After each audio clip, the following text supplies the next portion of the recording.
de la charge utile et de la préparation des installations sol afin que tout soit prêt pour le lancement. La campagne lanceur a démarré le 12 juin au bâtiment d'intégration lanceur. Là se sont déroulées les opérations d'intégration du lanceur et les contrôles pneumatiques et électriques de bon fonctionnement. Le lanceur a ensuite été transféré au bâtiment d'assemblage final le 5 juillet. Bonjour, je suis le chef de mission et j'ai donc en charge la préparation avant la campagne et la coordination pendant la campagne de lancement de toutes les activités déroulées sur le centre spatial en interface avec les satellites. Et pour ce lancement, nous accueillons sur le lanceur le satellite Intelsat-39 en position haute et le satellite EDRS-C en position basse.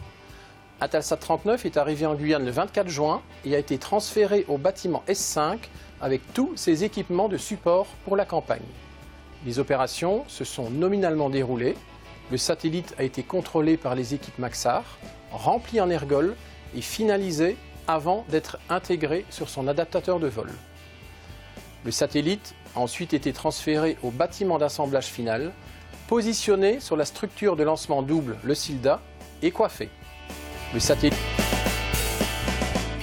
d'assemblage final, EDRS-C, lui, est arrivé en Guyane le 20 juin avec ses équipements de support. Après transfert sur le centre spatial, les opérations de contrôle du satellite ont été parfaitement déroulées au bâtiment S1. Le transfert du satellite au bâtiment de remplissage s'est déroulé avec le CCU3 qui nous permet de garantir pendant le transfert toutes les conditions d'environnement du satellite. Après les remplissages satellites, il a rejoint le bâtiment d'assemblage final et a été hissé sur le lanceur.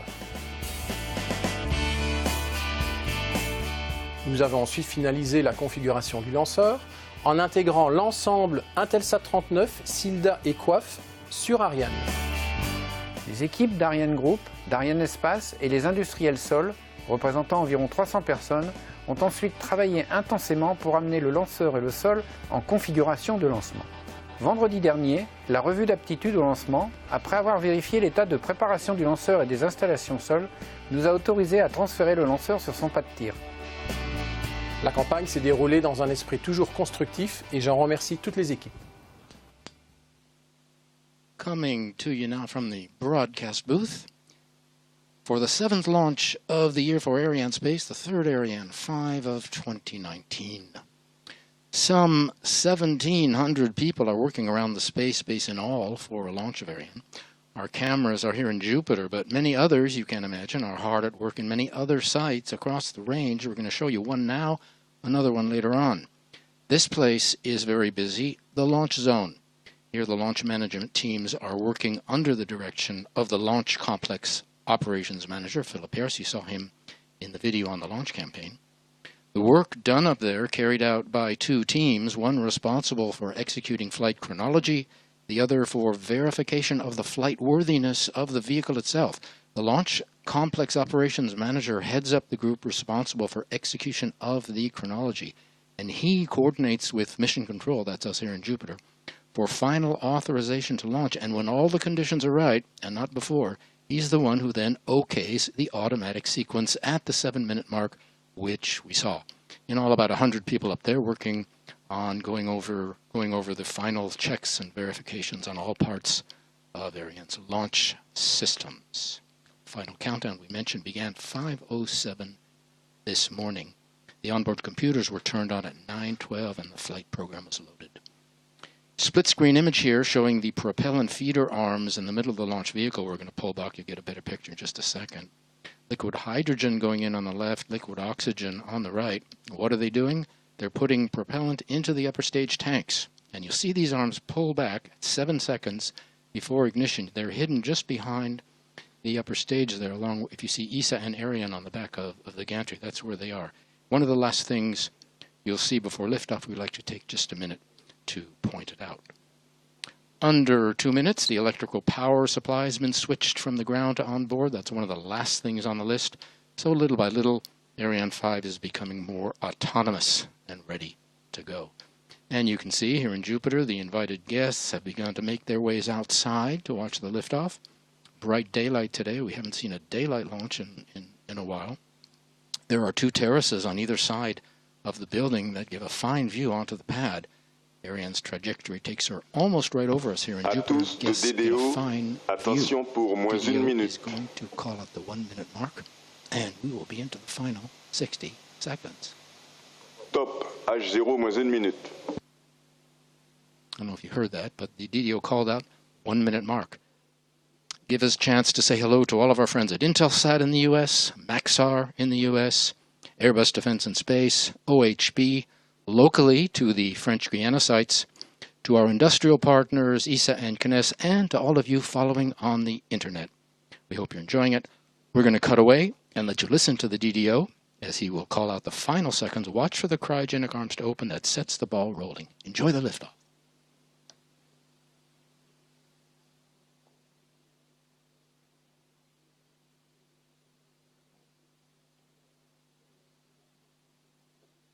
À tous de DDO, attention pour le décompte final. 10, 9, 8, 7, 6, 5, 4, 3, 2, 1, top.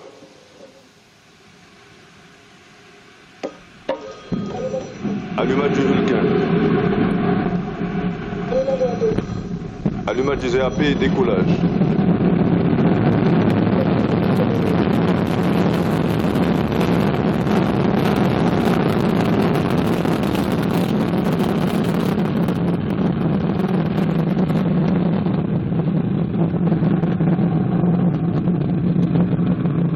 Paramètres bord sont normaux, la propulsion est nominale.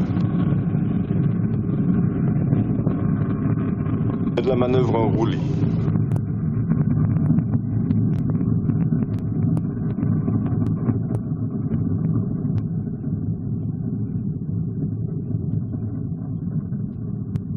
Les paramètres bord sont nominaux.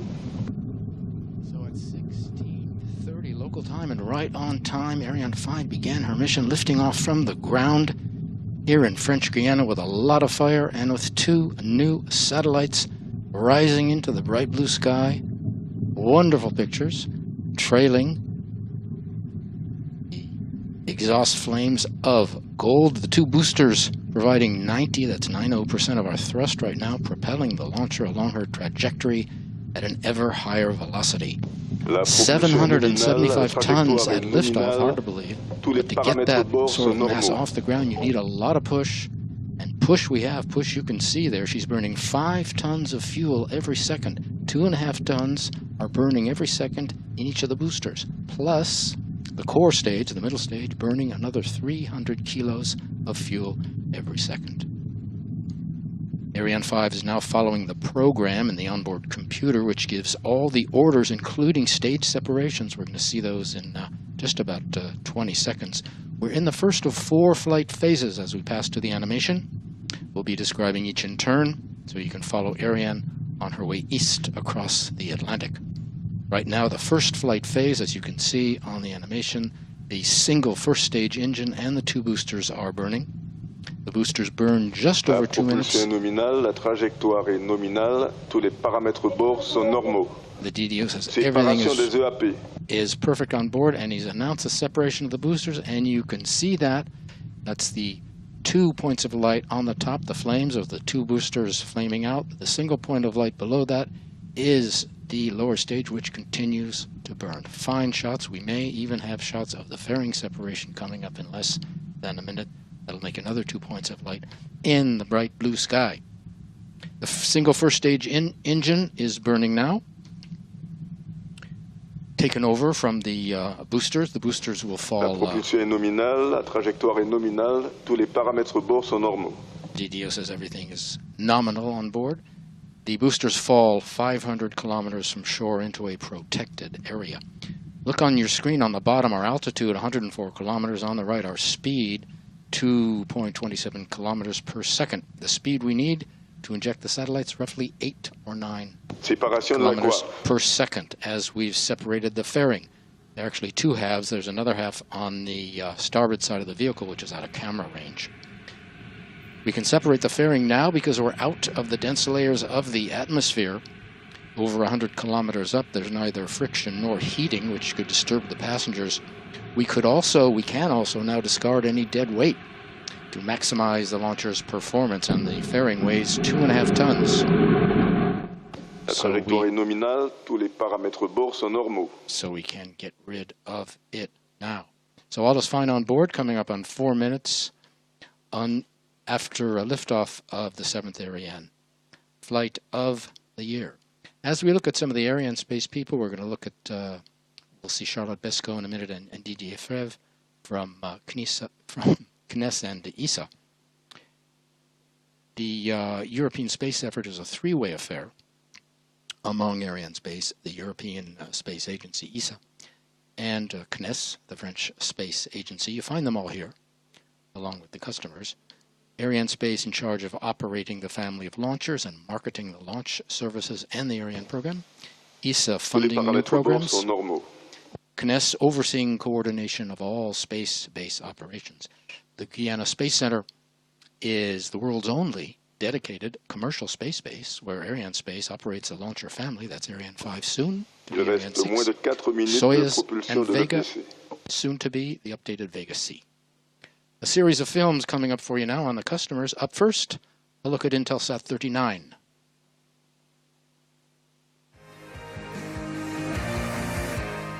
Hello, I'm pleased to welcome this third Ariane 5 ECA launch of the year with on board 2 passengers. Intelsat-39 for the operator Intelsat and EDRS-C based on a public-private partnership between the European Space Agency and Airbus. Regarding in particular Intelsat-39 satellite, Arianespace is proud for having been selected by Intelsat to launch EDRS-C, which will be the 61st Intelsat satellite launched by Arianespace.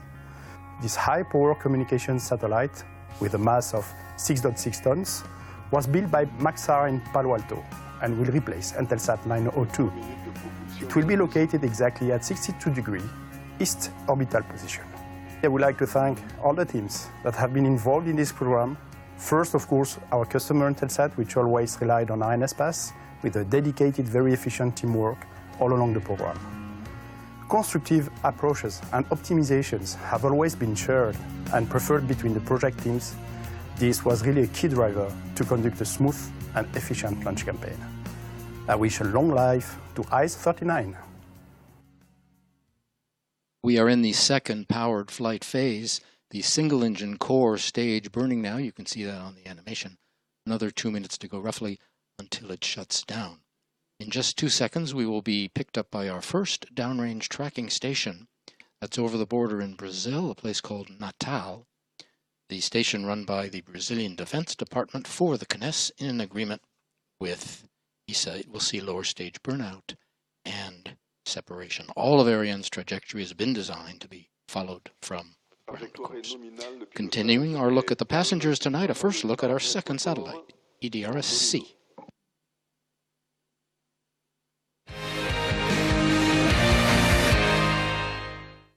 Welcome all to the European Spaceport for VA249 launch. As the Arianespace Program Director for EDRS-C, I am in charge of the customer interface and launch services mission preparation.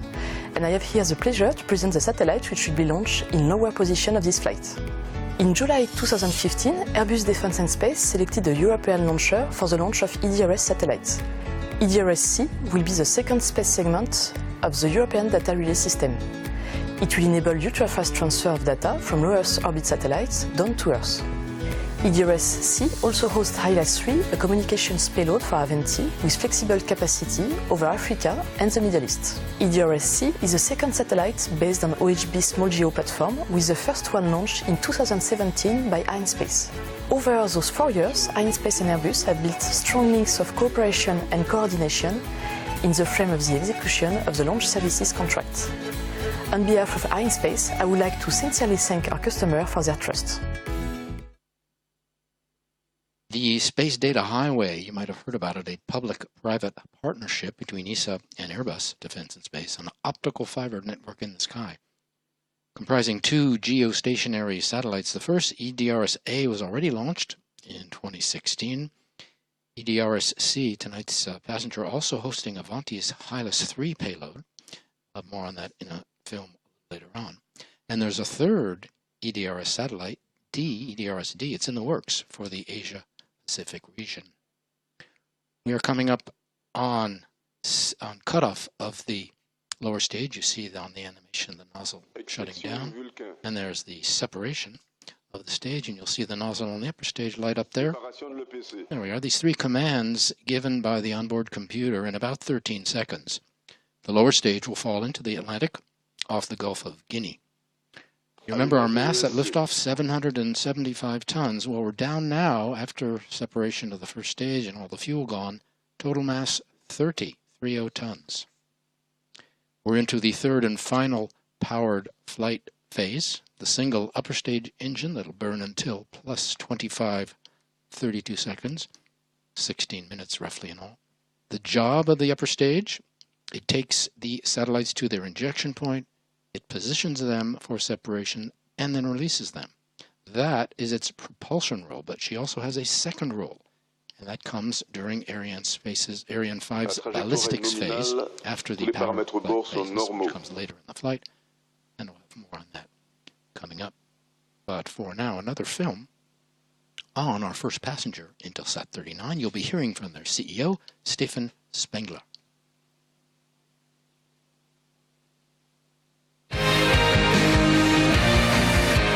Hello, everyone. Thank you for joining us to watch the launch of Intelsat-39. Launching a new satellite is always an exciting time. It brings the promise of new opportunities to connect individuals, businesses, and communities using the latest advancements in satellite technology.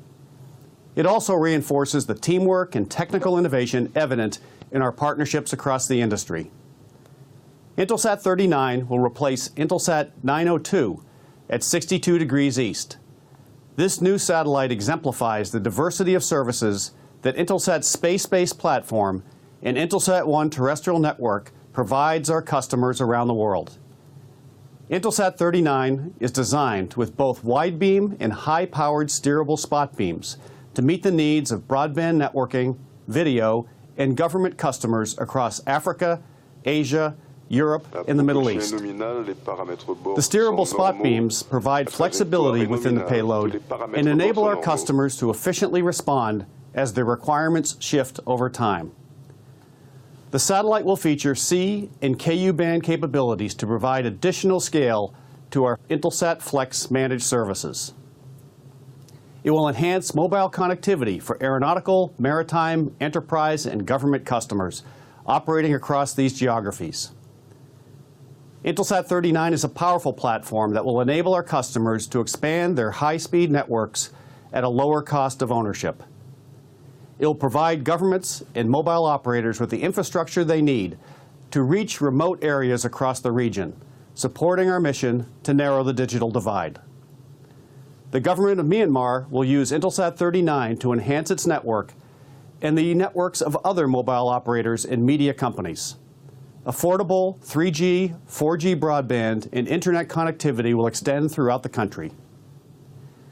None of these benefits would be possible without dedicated partners who share our commitment to building a more connected world.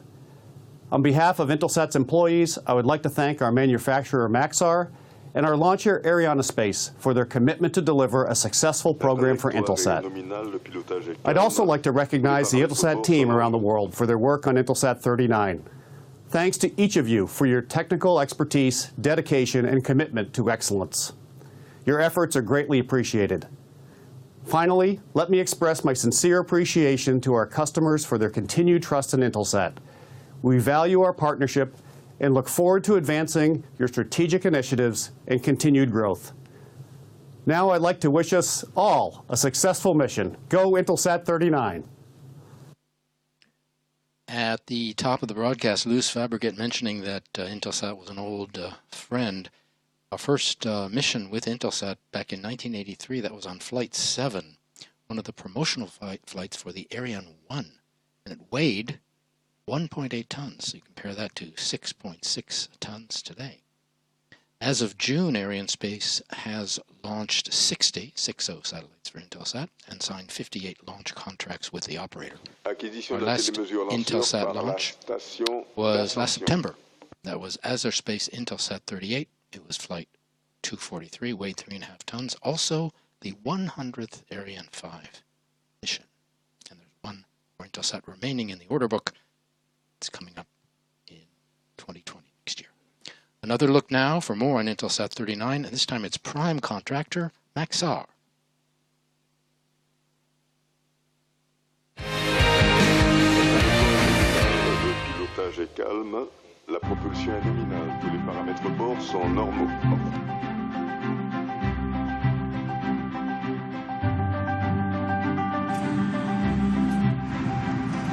Intelsat-39, the satellite that we're launching today, is going to replace satellite Intelsat-902 that was built by Maxar and was launched here in French Guiana in 2001. And that satellite was contracted for a lifetime of 13 years, so we're coming up on 18 years, so it's giving us close to 50% more life than we contracted for, so we're happy with that.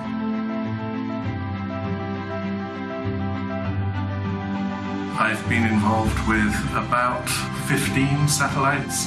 I've really got to know the teams here at Maxar and appreciate their professionalism and their technical know-how. I think Maxar is a world-class company. When it comes to building communication satellites, they are one of the best.